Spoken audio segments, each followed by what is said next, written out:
Hello दोस्तों, नमस्कार। स्वागत है आपका हमारे YouTube channel Uttarakhand GK very जी ट्रिक्स में। और आज की इस वीडियो में हम बात करेंगे Uttarakhand GK test series part 53 के बारे में। और ये सीरीज दोस्तों हमारी उत्तराखंड पोस्टमार्टम क्लास के नाम से फेमस है, जिसमें हम डेली 10 प्रश्नों के बारे में बात करते हैं और उससे संबंधित जितने भी अन्य महत्वपूर्ण फैक्ट होते हैं उनके बारे में भी पढ़ते हुए चलते हैं। अभी तक दोस्तों हमारी 52 पार्ट्स कंप्लीट हो चुके हैं। अगर आपने वो वीडियोज नहीं देखी हैं तो आप प्लेलिस्ट पर जाकर देख लीजिएगा।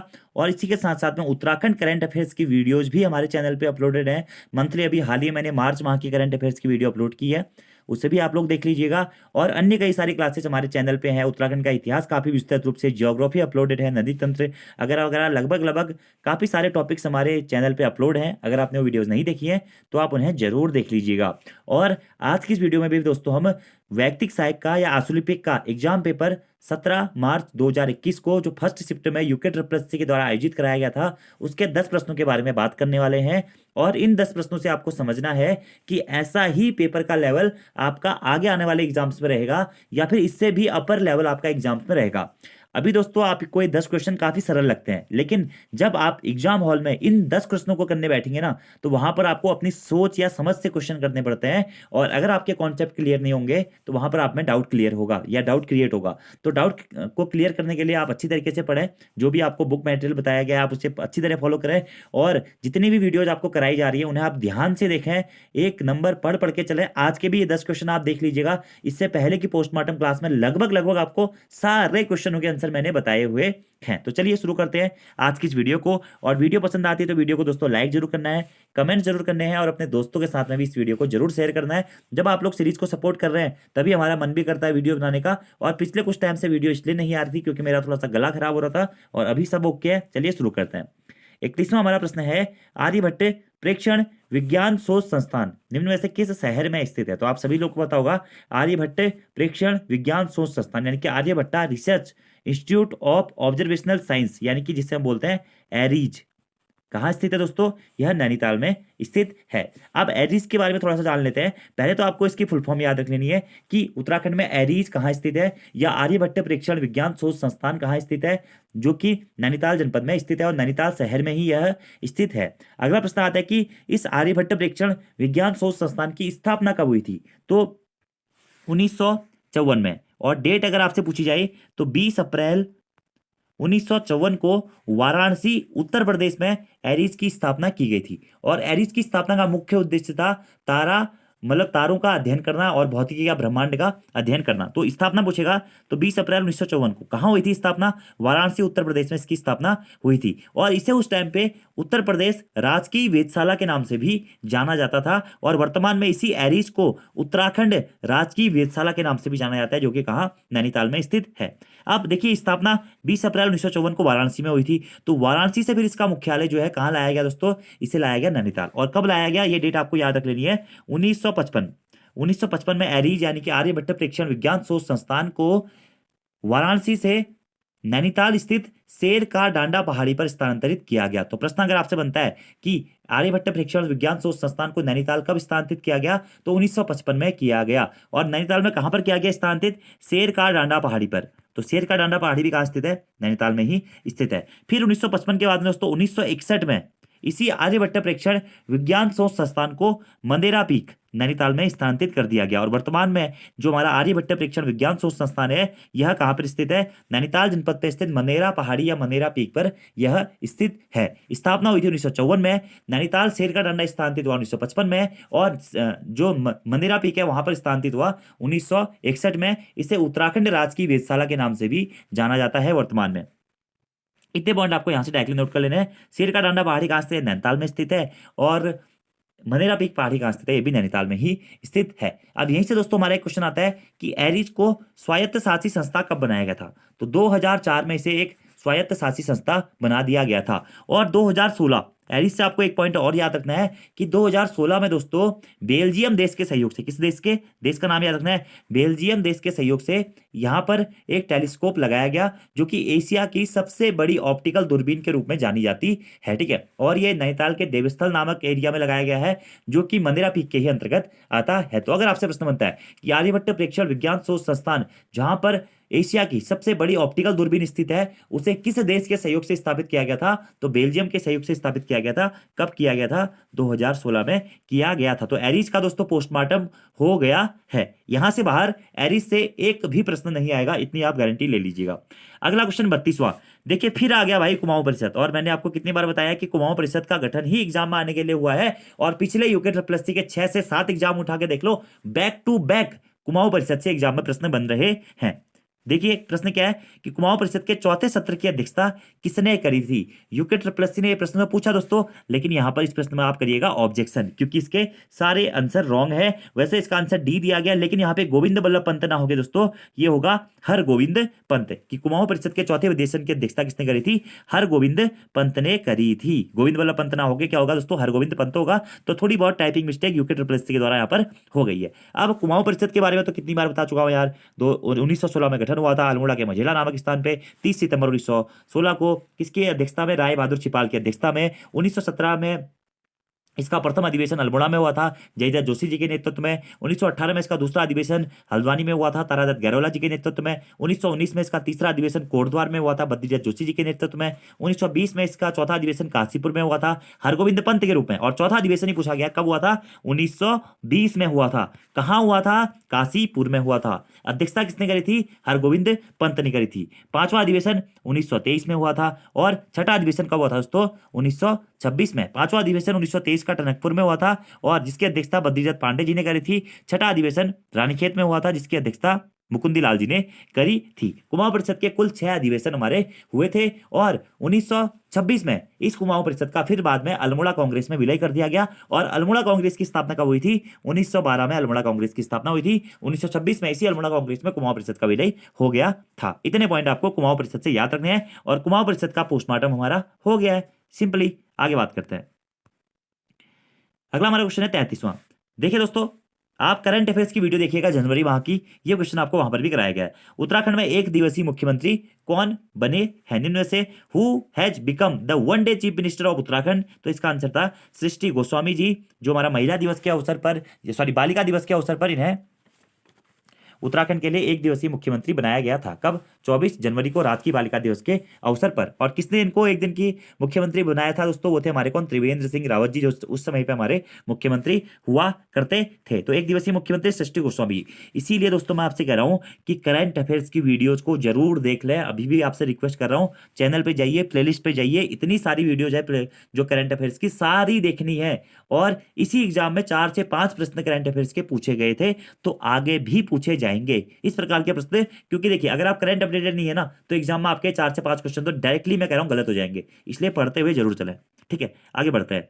अगला देखिए, ये भी दोस्तों करंट अफेयर का क्वेश्चन है कि भारत का पहला हिम तेंदुआ संरक्षण केंद्र किस राज्य में विकसित किया जा रहा है? India's first snow leopard conservation reserve centre is going to develop in which state? तो उत्तराखंड में दोस्तों इसे विकसित किया जा रहा है। और उत्तराखंड में कहां पर किया जा रहा है? उत्तरकाशी में। दोस्तों अक्टूबर या नवंबर महीने की करंट अफेयर्स की वीडियो देखिएगा, वहां पर बताया गया आपको कि उत्तराखंड में देश का प्रथम हिम तेंदुआ संरक्षण केंद्र खुलेगा। कहां पर खुलेगा? उत्तरकाशी के लंका नामक स्थान में खुलेगा, जो कि भैरू घाटी में स्थित है। याद रखना कहां पे? उत्तरकाशी जनपद के लंका नामक स्थान पर प्रथम हिम तेंदुआ संरक्षण केंद्र खुलने वाला है। यह भी करंट अफेयर का क्वेश्चन है। देखिए अक्टूबर 2020 या नवंबर 2020 के करंट अफेयर्स की वीडियो में आपको ये मिल जाएगा। कहां पे? उत्तरकाशी में लंका नामक स्थान पर, जो कि भैरू घाटी में पड़ता है। अब यहां से एक प्रश्न और बनता है कि उत्तराखंड में या उत्तरकाशी जनपद में जो हिम तेंदुआ संरक्षण केंद्र स्थापित किया जा रहा है, उसे किस देश के सहयोग से या किस देश के डिजाइन पर विकसित किया जा रहा है या बनाया जा रहा है? तो नीदरलैंड। देश का नाम भी याद रखना है दोस्तों, क्या? नीदरलैंड। तो हो गया पोस्टमार्टम हिम तेंदुआ संरक्षण केंद्र का, याद रख लेना है। आगे बढ़ते हैं। अगला क्वेश्चन, कितनी बार बताया होगा आपको ये क्वेश्चन दोस्तों कि विष्णुप्रयाग में अलकनंदा नदी किस नदी से मिलती है? कम से कम 20 से 30 बार तो मैं आज तक आपको बता चुका हूं। ठीक है, तो विष्णुप्रयाग आपको बताइए, पंचप्रयाग, वैसे टोटल उत्तराखंड में चौथा प्रयाग या 16 प्रयाग है, उसमें से हमारे पंचप्रयाग काफी फेमस है। विष्णुप्रयाग, नंदप्रयाग, कर्णप्रयाग, रुद्रप्रयाग और देवप्रयाग। जिसमें से पहला ही प्रयाग पूछ लिया गया क्या, विष्णुप्रयाग, जहां पे अलकनंदा नदी के साथ में धौली गंगा नदी का संगम होता है। और इसी धौली गंगा नदी को विष्णु गंगा नदी भी कहते हैं कभी कभी। तो विष्णुप्रयाग में अलकनंदा और विष्णु गंगा या अलकनंदा और धौली गंगा नदी का संगम होता है। इसके बाद में दूसरा प्रयाग आता है नंदप्रयाग, जहां पे अलकनंदा और नंदाकिनी का संगम होता है। तीसरा प्रयाग आता है कर्णप्रयाग, जहां पे अलकनंदा और कर्णगंगा या पिंडर नदी का संगम होता है। कर्णगंगा को ही पिंडर भी कहते हैं। उसके बाद में आता है रुद्रप्रयाग, जहां पे अलकनंदा और मंदाकिनी नदी का संगम होता है। और उसके बाद में लास्ट आता हमारा क्या, पंचप्रयागों में अंतिम प्रयाग देवप्रयाग, अलकनंदा और भागीरथी नदी का संगम होता है, जिसे सास बहू के संगम स्थल के रूप में भी जानते हैं। और यहीं से आगे अलकनंदा नदी और भागीरथी नदी के संगम के बाद में हम इसे गंगा नाम से भी जानते हैं। और कितनी बार मैं आपको ये दोस्तों करा चुका हूं। ये देखिए पंचप्रयाग, पंचबद्री, पंच केदार, ये भी आपको याद होने चाहिए। हर एग्जाम में एक या दो प्रश्न यहां से जरूर बनते हैं दोस्तों, ये भी आपको जरूर याद रखना है। ये कुछ ऐसे सिलेक्टेड टॉपिक है ना, जैसे कि कुमाऊं परिषद हो गया इतिहास में, और यहाँ पर आपके पंचप्रयाग, पंच केदार ये हो गए। जनजातियां हो गई आपकी, जनसंख्या जनघनत्व वाला जो टॉपिक है, जनसंख्या 2011 की जनगणना हो गई। ये इतने इंपॉर्टेंट टॉपिक है ना दोस्तों कि ये भी अगर आप 3 से 4 टॉपिक कर लेते हो 10 से 12 नंबर यहीं से आप बना लोगे। ठीक है, तो इस हिसाब से आपको पढ़ते हुए चलना है। पोस्टमार्टम हो गया, नदी तंत्र का भी अलग सब में सेम रहती है, बस हो गया। अगला क्वेश्चन देखिए 36वां। ये भी आपको कितनी बार बता चुका हूं, पोस्टमार्टम क्लास में ही आपको ये सारे क्वेश्चनों के आंसर मिल जाएंगे। निम्नलिखित में से कौन सा जिला नेपाल के साथ में अंतर्राष्ट्रीय सीमा साझा करता है। नेपाल के साथ में अंतर्राष्ट्रीय सीमा कितने जनपद साझा करते हैं। सबसे पहले तो आपको दोस्तों ये याद होना चाहिए, तो नेपाल के साथ में हमारे उत्तराखंड के 3 जनपद अपनी अंतर्राष्ट्रीय सीमा साझा करते हैं। कौन कौन से, पिथौरागढ़ जनपद, और दूसरे नंबर पे चंपावत जनपद, और तीसरा है दोस्तों हमारा कौन सा, उधम सिंह नगर जनपद। देखिए पिथौरागढ़ ऑप्शन में नहीं, चंपावत ऑप्शन में नहीं, तो आंसर क्या बचा, उधम सिंह नगर जनपद नेपाल के साथ में अपने अंतर्राष्ट्रीय सीमा साझा करता है। और ये प्रश्न दोस्तों मैं आपको कई बार बता चुका हूं। ठीक है, अब यहीं से आपको एक प्रश्न याद रखना है कि उत्तराखंड जो हमारा राज्य है वह कितने देशों के साथ अपनी अंतर्राष्ट्रीय सीमा साझा करता है। 2 देशों के साथ में, कौन, चीन और नेपाल। और अगर आपसे पूछा है कि उत्तराखंड के कुल कितने जिले अपने अंतर्राष्ट्रीय सीमा साझा करते हैं, तो उत्तराखंड के 5 जिले अपनी अंतर्राष्ट्रीय सीमा साझा करते हैं। ये 5 जिले कौन कौन से हैं, उत्तरकाशी, चमोली, पिथौरागढ़, चंपावत और उधम सिंह नगर। यहीं से आपसे प्रश्न पूछा जाता है उत्तराखंड के कितने जिले, मतलब कुमाऊं मंडल के कितने जिले अंतर्राष्ट्रीय सीमा साझा करते हैं। तो कुमाऊं मंडल के 3 जिले हैं। गढ़वाल मंडल के कितने जिले हैं, गढ़वाल मंडल के 2 जिले हैं। यहीं से प्रश्न आता है कि चीन और नेपाल के साथ में तो हमने अपने अंतर्राष्ट्रीय सीमा साझा करी, चीन के साथ में उत्तराखंड के कितने जिले अपने अंतर्राष्ट्रीय सीमा साझा करते हैं। तो चीन के साथ में भी दोस्तों 3 जिले अपने अंतर्राष्ट्रीय सीमा साझा करते हैं, उत्तरकाशी, चमोली और पिथौरागढ़। वहीं नेपाल के साथ में भी कितने जिले अपने अंतर्राष्ट्रीय सीमा साझा करते हैं, 3 जिले करते हैं, पिथौरागढ़, चंपावत और उधम सिंह नगर। अब आप कहेंगे अंतर्राष्ट्रीय सीमा तो 5 जिले साझा कर रहे हैं, क्यों, क्योंकि पिथौरागढ़ चीन के साथ भी और नेपाल के साथ में भी अपनी अंतर्राष्ट्रीय सीमा साझा करता है। और उत्तराखंड में सर्वाधिक अंतर्राष्ट्रीय सीमा साझा करने वाला जनपद भी हमारा पिथौरागढ़ जनपद ही है। अंतर्राष्ट्रीय सीमा का पोस्टमार्टम हो गया है। आगे बढ़ते हैं, अगला हमारा क्वेश्चन है 2011 की जनगणना के अनुसार उत्तराखंड का जनसंख्या घनत्व कितना है। अभी थोड़ी देर पहले ही बताया, ये टॉपिक ऐसा है कि हमेशा एग्जाम में प्रश्न फंसता है भाई। कोई ऐसा एग्जाम नहीं होगा जिसमें जनसंख्या के आंकड़ों से प्रश्न ना पूछे गए हो। तो 2011 की जनगणना के अनुसार उत्तराखंड का जनसंख्या घनत्व था कितना, 189। कई बार बता चुका हूं। और सर्वाधिक जनघनत्व वाला जिला कौन सा है आपका, हरिद्वार है। और सबसे कम जनघनत्व वाला जिला है आपका उत्तरकाशी। और यहीं से प्रश्न बनता है कि उत्तराखंड में जनघनत्व के मामले में उत्तराखंड राज्य का भारत में कौन सा स्थान है। तो भारत में स्थान है 26वां, कहीं कहीं 25वां भी मिल जाएगा। और ये 26वां स्थान है, ये पूछा गया था वीपीडीओ के एग्जाम पेपर में। तो पुराने पेपर अगर आपने पढ़े हैं, पोस्टमार्टम किया है, तो फिर आने वाले एग्जाम्स में आपको निश्चित ही हेल्प मिलने वाली है। आगे बात करते हैं। देखिए ये क्वेश्चन ना आपको बहुत सरल लग रहे होंगे क्योंकि आपने पढ़े हुए हैं। अगला देखिए कितना सरल प्रश्न है, निम्नलिखित में से किस स्थान को पहाड़ियों की रानी कहा जाता है या पहाड़ों की रानी कहा जाता है। कितनी बार बताया गया है, लगभग जितनी भी वीडियो में दोस्तों मसूरी का नाम आता है, हमेशा बताता हूं आपको कि पहाड़ों की रानी मसूरी को कहा जाता है। पहाड़ों का राजा किसे कहा जाता है, चक्राता को कहा जाता है। दोनों कहाँ स्थित है, देहरादून जनपद में ही स्थित है। मसूरी को ही दोस्तों गंगोत्री और यमुनोत्री का प्रवेश द्वार कहा जाता है। पर्वतों की रानी या पहाड़ों की रानी कहा जाता है। मसूरी शहर के संस्थापक कौन थे, कैप्टन यंग थे। कब स्थापना करी थी, 1823 में या 1825 में। 1825 वैसे ज्यादा एक्यूरेट माना जाता है, कहीं कहीं 1827 भी देखने को मिलेगा। कैप्टन जोग नाम से भी इसे जाना जाता है।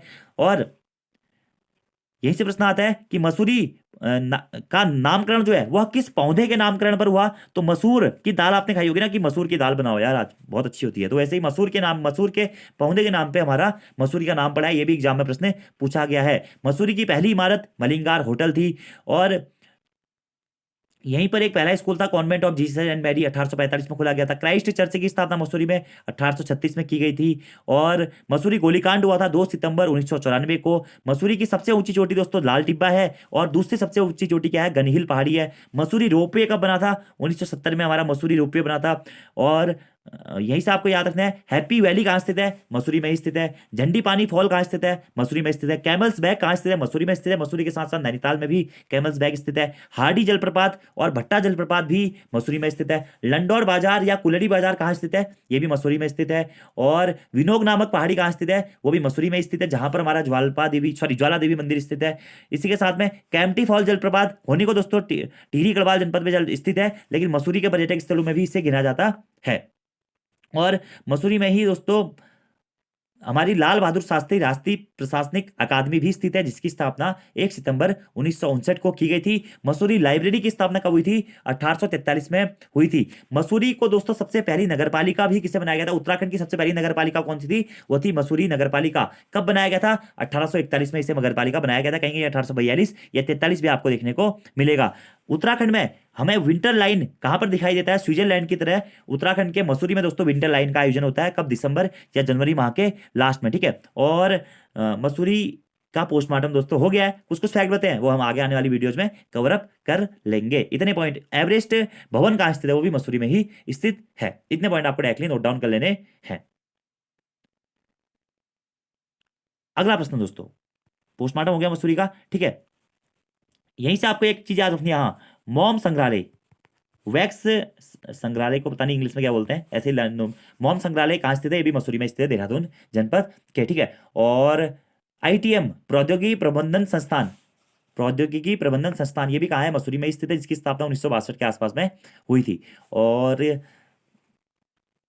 चलिए फिलहाल आप इतनी चीजें याद रख लीजिए। हाँ, और एक पॉइंट है, चंद्रकुंवर बर्तुबास शोध अकादमी या शोध पीठ कहाँ स्थित है, वो भी मसूरी में ही स्थित है। देखिए यार, पोस्टमार्टम हो गया। अगला क्वेश्चन देखिए, ये भी कितनी बार बता रखा है आपको, उत्तराखंड में मानसून या वर्षा ऋतु को स्थानीय स्तर पर क्या कहता है, चौमास कहा जाता है। स्पेशली डायरेक्टली यही क्वेश्चन मैंने आपको पोस्टमार्टम क्लास में करा रखा है, चौमास। अब देखिए ऑप्शन भी तो देखो ना दोस्तों आप, दून, युंद, रूढ़ी। अब देखिए युंद को क्या कहता है, युंद किसे कहा जाता है उत्तराखंड में, तो जब शीत ऋतु को हमारा युंद या शीतकला कहा जाता है। रोढ़ी, इसे रूढ़ी या खरसाऊ किसको कहा जाता है, ग्रीष्म ऋतु को कहा जाता है। और चौमास या बसगाल किसे कहा जाता है उत्तराखंड में, मानसून या वर्षा ऋतु को चौमास या बसगाल कहा जाता है डायरेक्टली। अगला क्वेश्चन 40वां, ये थोड़ा सा अच्छा क्वेश्चन है, लोगों को कंफ्यूज किया होगा कि बुक्सा कबीला किस मानव जाति से संबंधित है, लेकिन ऑप्शन के हिसाब से डायरेक्टली आंसर हो जाएगा क्या, मंगोलायड, ठीक है। कि बोक्सा जो कबीला है हमारा, वह किस मानव जाति से संबंधित है, तो मंगोलायड प्रजाति से इसे संबंधित माना जाता है, ठीक है। और दोस्तों बोक्सा के साथ साथ ही आपको याद रखना है, भोटिया भी किस समुदाय से है, तो भोटिया भी क्या है, मंगोलायड समुदाय से ही संबंधित है, ठीक है। और बोक्सा लोग उत्तराखंड में अधिकतर कहाँ निवास करते हैं, उधम सिंह नगर जनपद में निवास करते हैं, ठीक है। और बोक्सा से संबंधित दोस्तों एक बार भोटियाओं के संदर्भ में भी ये प्रश्न पूछा गया है कि भोटिया किस मानव जाति से संबंधित है, तो मंगोलायड, ठीक है। मंगोलों का मिक्सअप नाम से भी इन्हें जाना जाता है। सर्वाधिक जो बुक्सा जनजाति है वो कहाँ निवास करती है, उधम सिंह नगर जनपद में निवास करती है। इनकी कुलदेवी के रूप में किसे जाना जाता है, तो चैती या बारह सुंदरी देवी को हमारा बुक्साओं की कुलदेवी के रूप में जाना जाता है। और चैती मेला किसके मेलाओं के रूप में प्रसिद्ध है, तो बोक्सा जनजाति के मेले के रूप में ही चैती मेला प्रसिद्ध है।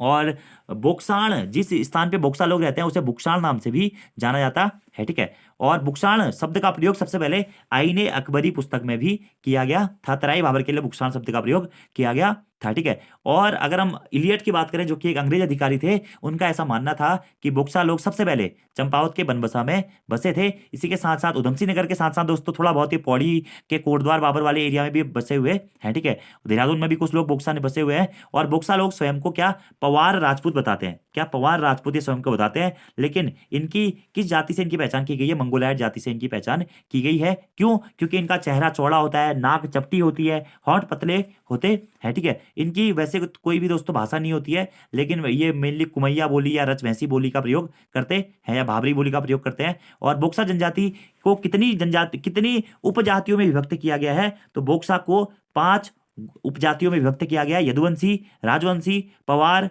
पतराजा और तनवार, ठीक है। यहाँ पे पितृसत्तात्मक परिवार चलता है। और इनकी कुलदेवी मैंने आपको बता दिया, अब चैती देवी या बाला सुंदरी देवी या चामुंडा देवी अलग अलग इनकी कुलदेवी मानी जाती है। कुल देवता इनके माने जाते हैं क्या, साकरिया देवता, ठीक है। और जादू टोना तंत्र मंत्र का अधिकतर इनका प्रचलन चलता है, ठीक है। और चैती मेला इनका सबसे प्रमुख त्योहार माना जाता है। और इसी के साथ साथ में गोटरे और ढलिया, गोटरे और ढलिया ये भी इनके क्या है, प्रमुख त्योहार हैं। बोक्सा जनजाति किस प्रकार की यहाँ पे पंचायत होती है, तो बिरादरी पंचायत। ये प्रश्न भी एग्जाम में पूछा गया है कि बिरादरी पंचायत किस जनजाति में होती है, बोक्सा जनजाति में होती है। और बिरादरी पंचायत में कुल 5 सदस्य होते हैं, जिसमें बिरादरी पंचायत का सबसे बड़ा अधिकारी तख्त नाम से जाना जाता है। तख्त के नीचे मुंसिफ होता है, मुंसिफ के नीचे दरोगा होता है, और दरोगा के नीचे क्या होता है, सिपाही होता है, ठीक है। और बिरादरी पंचायत के जो सदस्य होते हैं वो वंशानुगत माने जाते हैं।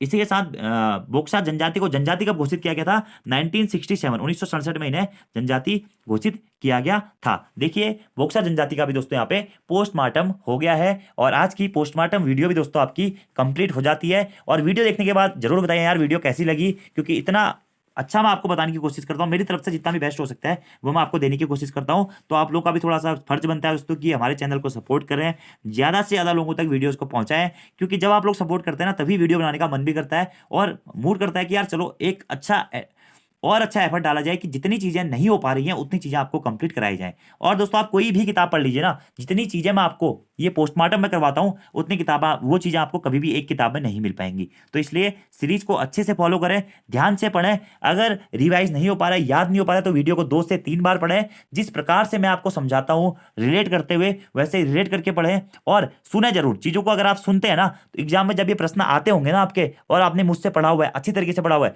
तो हाँ आपके दिमाग में सिग्नल आएगा कि यार ये चीज मैंने कहीं देखी है, इसका आंसर ये हो सकता है। अगर आपने कभी वो नहीं भी पढ़ी होगी ना तब भी आपके दिमाग में एक सिग्नल आता है, क्योंकि हमारा माइंड जो होता है ना वन टाइम, कभी कभी आपने देखा होगा कि एग्जाम में सबसे पहली नजर आपकी जिस ऑप्शन पे जाती है अधिकतर वही सही होता है, अगर आपको प्रश्न नहीं भी आता है तो। क्यों? क्योंकि वो चीज आपके दिमाग ने कहीं ना कहीं पढ़ी होती है। आपका सेंसेशन पावर जो होती है, ह्यूमैनिटी पावर जो होती है, वो डायरेक्टली उस क्वेश्चन के उस ऑप्शन पे फोकस हो जाती है, और वहां से वो प्रश्न सही होने के चांसेस बढ़ जाते हैं। इसलिए तैयारी करते रहें। आपके पास में 1 से 2 महीने का समय, 2 महीने का समय बचा हुआ है, अप्रैल और मई। काफी अच्छा एफर्ट डालिए। और आज की इस वीडियो में इतना ही दोस्तों। Thank you, thanks for watching video. See you next time. मिलते हैं अपनी नेक्स्ट वीडियो में एक नेक्स्ट पार्ट के साथ में। धन्यवाद। और वीडियो को शेयर जरूर करें यार, कम से कम 10,000 15,000 व्यूज तो आने चाहिए, तभी मजा भी आएगा वीडियो बनाने का। धन्यवाद।